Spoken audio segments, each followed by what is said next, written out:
श्री स्वामी समर्थ अवधूत चिंतन श्री गुरुदेव दत्त.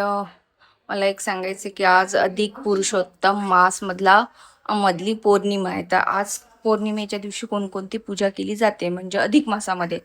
तर वडाच्या झाडाखाली 12 दिवे लावायचे तुपाचे. त्यानंतर काही आपले बाळकृष्ण आहे त्यांना अभिषेक घालायचा, त्यांना खीर बनवायची. तर चला मग आता हे सगळं आवरून तुम्हाला मी पूजा दाखवते ना. आणि प्लस आज मी नवीन आसन टाकणार आहे यामध्ये. तर नवीन कोणते आसन आणले ते मी तुम्हाला दाखवेलच. तर श्री स्वामी समर्थ. चला मग आता स्टार्ट करूया ब्लॉगला.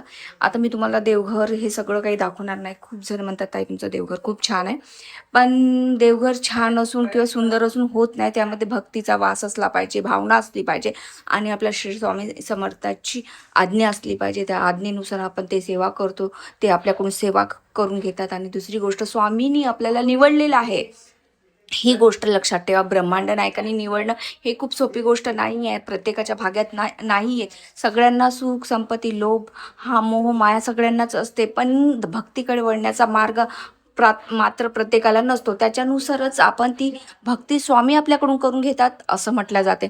आणि दुसरी गोष्ट म्हणजे तुम्हाला एक सांगते की ब्रह्मांड नायक कानी आपल्याला निवडलं आहे, म्हणून आपण ही सेवा दुसऱ्यापर्यंत पोचवायची, जेणेकरून या सेवेमध्ये एक दोन जरी आपल्या सेवेतून निर्माण झाले तरी ती खरी भक्ती आहे. तर श्री स्वामी समर्थ. चला मग परत आता नवीन आसन टाकून सगळं देवाला भरून म्हणजे छान नीटनेटकं ठेवून आपण भेटू. आणि मी तुम्हाला सांगते देवघर हे किती मोठं आणि छोटं असणं महत्त्वाचं नाही, त्यामध्ये भाव आणि भावना आणि भक्ती सेवा महत्त्वाची आहे. अंतःकरणातून स्वतःला आत्मसमर्पण करणे गरजेचं आहे. श्री स्वामी समर्थ. श्री स्वामी समर्थ. आज आहे पौर्णिमा आणि पौर्णिमेच्या दिवशी आपल्याला अन्नपूर्णेच्या मातेची जी आपण पूजा करतो किंवा तिचं आपण जे धान्यावर तिचं विराजमान करतो, तर ते जे धान्य आहे ते पौर्णिमेच्या दिवशी चेंज करायचं आणि चेंज करून परत नवीन धान्य भरून तिला विराजमान करायचं.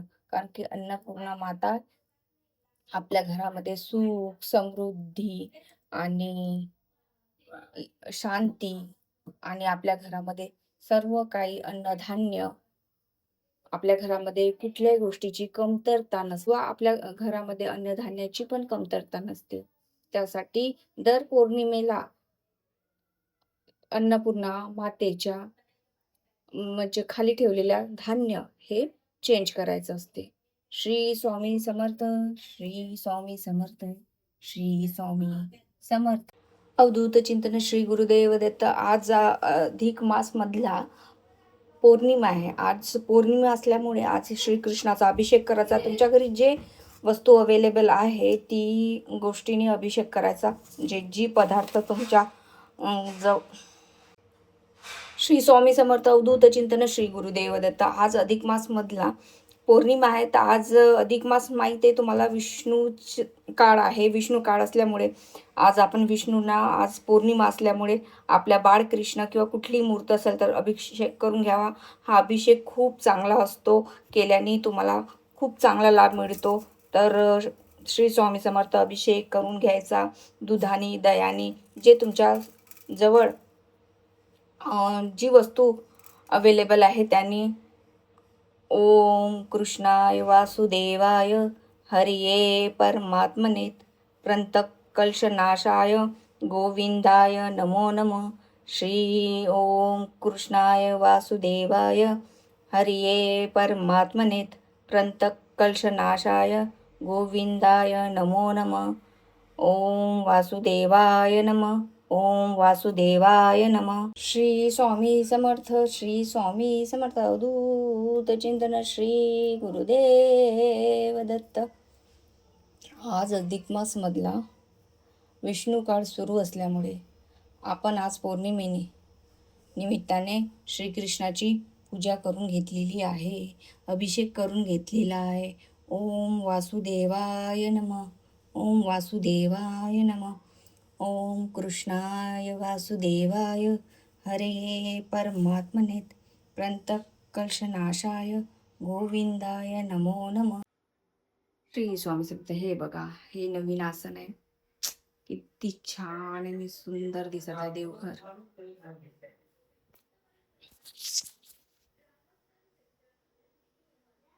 बघू शकता तुम्ही हे देवघर आज अधिक मासामध्ये आपल्या बाळकृष्णाचा अभिषेक करून घेतला. परत मी नवीन आसन टाकलं. आता तुम्हाला एक गोष्ट सांगते, मी हे मंदिरामध्ये का ठेवलं? तर स्वामी सांगतात, की वाईट बोलू नये, वाईट ऐकू नये, वाईट म्हणजे जास्त विचार करू नये आणि वाईट बघू नये. हा मी इथे ठेवते.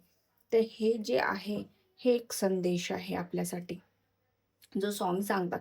परंतु समोरच्या व्यक्तीच्या रिॲक्शनवर अवलंबून असतो, की स्वामी हा कसा म्हणजे काय रिॲक्शन करतो. तर हे जे आहे मी स्वामी घरात ठेवले आहे. तर असा आहे हा माझा छान असा छोटासा मंदिर आणि त्यामध्ये मी छान स्वामी घर आहे माझं. त्यामध्ये मी असं छान आसन ठेवलंय. मी 2-3 आसन नवीन आणले आणि मी ते तुम्हाला पुढच्या शनिवारी दाखवेल काही. तर बघू शकता तुम्ही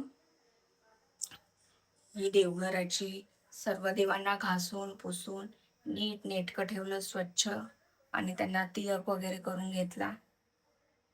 तर तुम्ही बघू शकता. अधिक मासामधले काही महत्त्व पण मी तुम्हाला सांगेल. अधिक मासामध्ये श्री रुद्र पाठाचे पठण केलेस तर काय फायदे होते?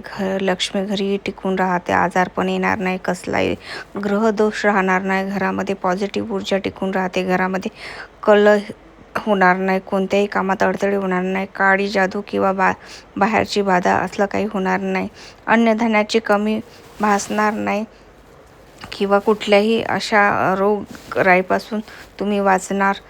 याचा 100% अशा प्रकारे फरक आपल्याला आणि आपली आर्थिक परिस्थितीसुद्धा सुधारली जाते. अधिक मास म्हणजे विष्णू काळातला पुरुषोत्तम मास आहे. तर एका नवीन व्हिडिओमध्ये भेटण्यासाठी आधी हा व्हिडिओ आपल्याला एंड करावा लागेल. कोणी माझ्या चॅनलवर नवीन असाल तर प्लीज लाईक, सबस्क्राईब आणि शेअर करायला विसरू नका, कमेंट करायला विसरू नका. श्री स्वामी समर्थ अवधूत चिंतन, श्री गुरुदेव.